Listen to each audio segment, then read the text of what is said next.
Hell, welcome into a Purple Insider Extra. Matthew Coller along with Sam Ekstrom. A reminder to listen to our full podcast at Purple Insider, wherever you get your podcasts, and go to purpleinsider.substack.com to read our written reactions to free agent moves. Sam, like the Vikings, re-signing, sort of, Mackensie Alexander. They bring him back. He goes to Cincinnati last year. Now he returns. A, are you surprised that Mackensie Alexander is coming back? And B, what do you think of the move?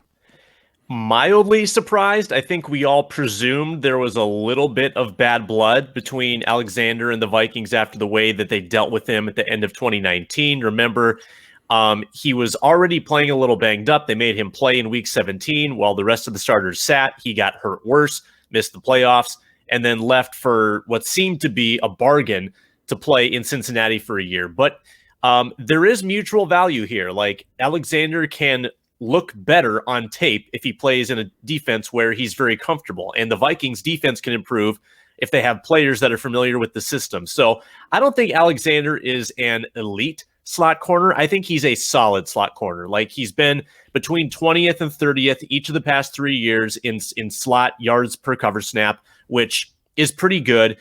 He was straight up 50th last year amongst all corners in Cincinnati. Had a strange year too. Had a family drama where his dad disappeared for a bit. Fortunately, was found. But I think this is a good move. I mean, I don't always endorse bringing back older, former players like Stephen Weatherly, but I think this addresses, a piece of the secondary. And Matthew, I'll turn it back to you. Who do you think doesn't benefit from this? Is it Mike Hughes? Is it Jeff Gladney? Like, who's the odd man out now?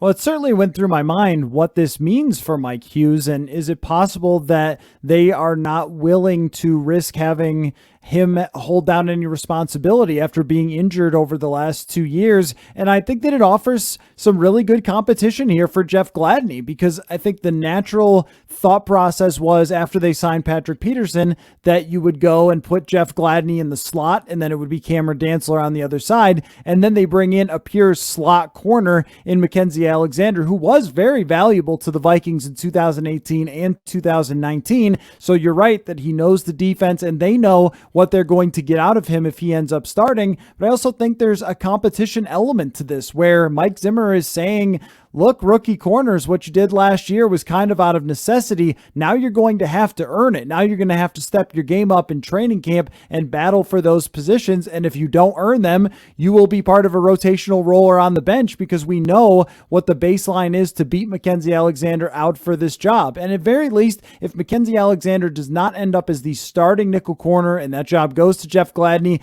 that means that Jeff Gladney has made a lot of progress, and that's a good thing for the Vikings defense. But it also means that you have a parachute if something goes wrong. Last year, as soon as something went wrong, those rookie corners were just thrown right to the wolves. And as we saw, there were a lot of rookie moments along the way, Sam. Yeah, no doubt. And remember, the plan was not for Jeff Gladney to play. He was not the week 1 starter. It's just that they had an immediate injury, and Gladney was thrust into the lineup pretty much for the duration of the season. So I said long ago, you're not set at corner. And Jeff Gladney is not insured a spot by any means. I think just because he played a full year and you assume improvement does not mean that he was great last year. He wasn't. I think he's pretty good in the run game. I think he's durable and tough, all the things Mike Zimmer likes. But, flat out, he wasn't that great in coverage. So I think this brings in probably a little more insurance. I think it gives them depth too, because they were still, even with, Peterson and Gladney and Dantzler, still got a huge question mark on Mike Hughes' health, and really not much after that besides Harrison Hand and Chris Boyd.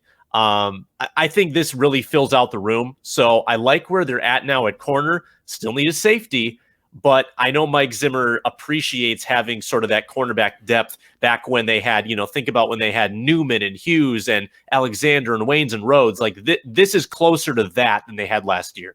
Right. If you think about it as a weak link type of system, what Mike Zimmer is doing here is buying insurance for the potential of a weak link. If one of those guys does not take a step forward that were rookies, or Mike Hughes can't come back, then you have insurance and you know that you've got at least someone who could be average to good at their position. I would argue that at the second half of 2018, Mackensie Alexander was very good, maybe as good as any nickel corner in the game. And one thing that you like to see on his stat page is that he's allowed less than 10 yards per catch into his coverage each of the last 3 years, which is very solid. And last year he ranked 15th in terms of the quarterback rating of throws into his coverage. So his numbers are decent. He's an experienced player now. And I think that whatever friction there was early in his career that he and Mike Zimmer have clearly moved past with the fact that he's here. These are the types of moves that I think we expected more of, and the ones that I think we can endorse after seeing last year when they were so thin at so many positions,